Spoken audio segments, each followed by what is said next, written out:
cabeça da igreja.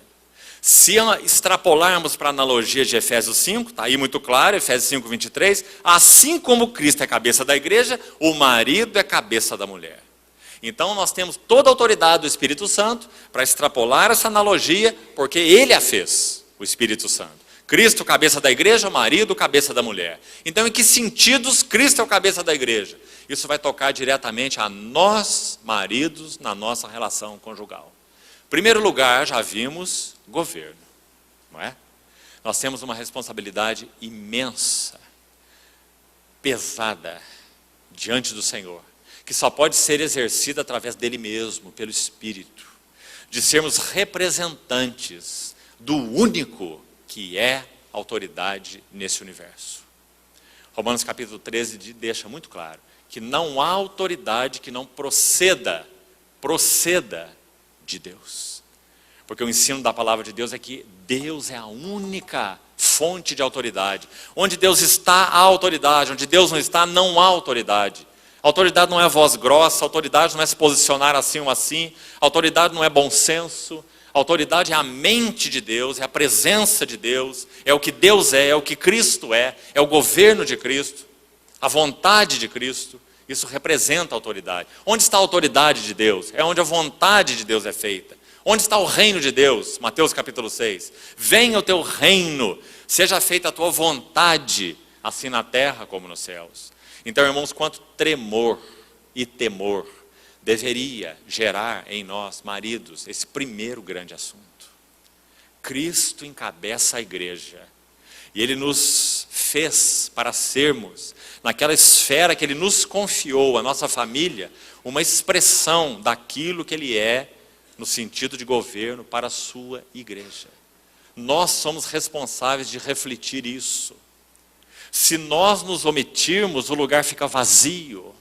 Porque nunca, em hipótese nenhuma e por motivo nenhum, uma mulher poderia assumir essa função. Porque ela não é uma função delegada por Deus. Então, irmãos, quanto vazio de autoridade de Deus nós temos visto nos lares. Há maridos que não cuidam de suas esposas, que não instruem os seus filhos na disciplina do Senhor, no temor do Senhor. Um vácuo de autoridade. O motivo é um só. É que essa própria vida não compreendeu, 1 Coríntios 11:3, Cristo é o cabeça de todo homem. Se você buscar, além de Efésios, a palavra cabeça, você vai ficar muito impressionado.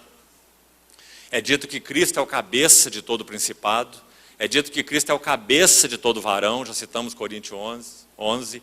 É dito que Cristo é o cabeça da igreja, não é? Então, 1 Coríntios 11:3, Paulo diz assim, eu quero que saibais, olha a ênfase dele, como que dizendo, olha, acordem, despertem, peçam ao Senhor que abra os seus olhos, eu quero que saibais, ser Cristo, o cabeça de todo homem. Que coisa maravilhosa.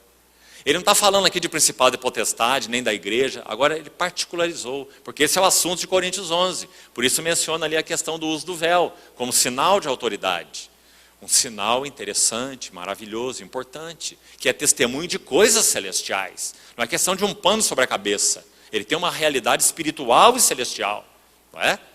Então, esse é o assunto de Coríntios 11. Quero que saibais, Cristo é o cabeça de todo homem. Que frase.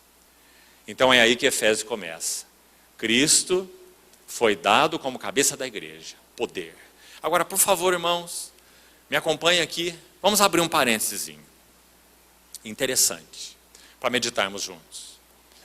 Você sabe que na história da igreja, isso inclui o chamado catolicismo, o que se chama catolicismo romano, os chamados votos monásticos, eles se centralizam em 3 pontos interessantes. Um deles toca essa questão de autoridade e de poder. Por isso nós estamos mencionando aqui. Vamos pensar um pouquinho sobre eles, que creio que será de ajuda para nós. Quais são os 3 votos monásticos? Você conhece? O primeiro voto tem a ver com poder. Então, para que se faça uma abstinência do poder, o voto é chamado de voto de obediência. Esse é o primeiro voto monástico. Então, quando alguém se candidata a entrar naquelas ordens monásticas, ele vai fazer esse primeiro voto, o voto de obediência. ele se determina a obedecer em todas as coisas, não importam quais elas sejam. É um voto absoluto, o voto de obediência. Para que então a questão do poder não seja usada de uma maneira inadequada. Essa é a ideia, dentro do monasticismo.